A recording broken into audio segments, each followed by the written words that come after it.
آج ہم بات کریں گے زہد اور رندی کے متعلق۔ زہد اور رندی ہمارے مرشد کا ایک واقعہ ہے، ایک مولوی صاحب کی کہانی ہے۔ زہد کا مطلب ہوتا ہے پارسائی، عبادت گزار، اور رند بولتے ہیں صوفیوں کو، شرابیوں کو، جنہیں عشق کی شراب پیو، ان کو رندی بولتے ہیں۔ تو یہ ایک واقعہ ہے مولوی صاحب کا، تو وہ ہم سٹارٹ کرتے ہیں۔ ایک مولوی صاحب کی سناتا ہوں کہانی، تیزی نہیں منظور طبیعت کی دکھانی۔ شعرا تھا بہت آپ کی صوفی منشی کا، کرتے تھے ادب ان کا عالی و ادانی۔ کہتے تھے کہ پنہاں ہے تصوف میں شریعت، جس طرح کے الفاظ میں مضمر ہو معانی۔ لبریز میں زہد سے تھی دل کی سراہی، تھی تہ میں کہیں درد خیال ہمدانی۔ کرتے تھے بیاں آپ کرامات کا اپنی، منظور تھی تعداد مریدوں کی بڑھانی۔ مدت سے رہا کرتے تھے ہم سائے میں میرے، تھی رند سے زاہد کی ملاقات پرانی۔ حضرت نے میرے ایک شناسا سے یہ پوچھا، اقبال کے ہے قمری شمشاد معانی، پابندی احکام شریعت میں ہے کیسا؟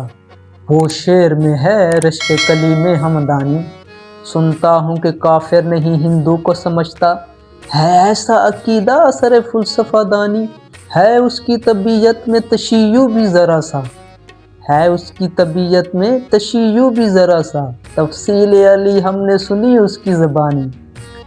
سمجھا ہے کہ ہے راگ عبادات میں داخل، مقصود ہے مذہب کی مگر خاک اڑانی۔ کچھ اور اسے حسن فروشوں سے نہیں ہے، عادت یہ ہمارے شعراء کی ہے پرانی۔ گانا جو ہے شب کو تو سحر کو ہے تلاوت، اس رمز کی اب تک نہ کھلے ہم پہ معانی۔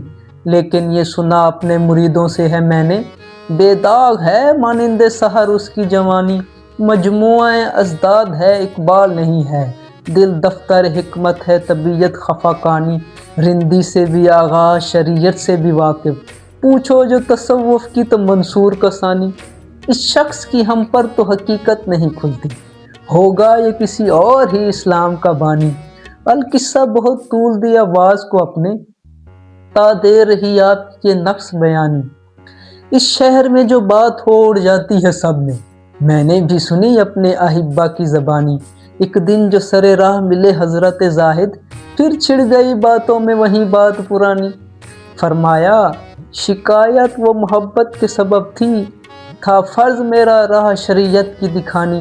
میں نے یہ کہا کوئی گلہ مجھ کو نہیں ہے، یہ آپ کا حق تھا سرائے قرب مکانی۔ خم ہے سر تسلیم میرا آپ کے آگے، پیری ہے تواضع کے سبب میری جوانی۔ اگر آپ کو معلوم نہیں میری حقیقت، پیدا نہیں کچھ اس سے قصور ہمدانی۔ میں خود بھی نہیں اپنی حقیقت کا شناسا، گہرا ہے میرے بحر خیالات کا پانی۔ مجھ کو بھی تمنا ہے کہ اقبال کو دیکھوں، کہ اس کی جدائی میں بہت اشک فشانی۔ اقبال بھی اقبال سے آگاہ نہیں ہے، کچھ اس میں تمسخر نہیں واللہ نہیں ہے۔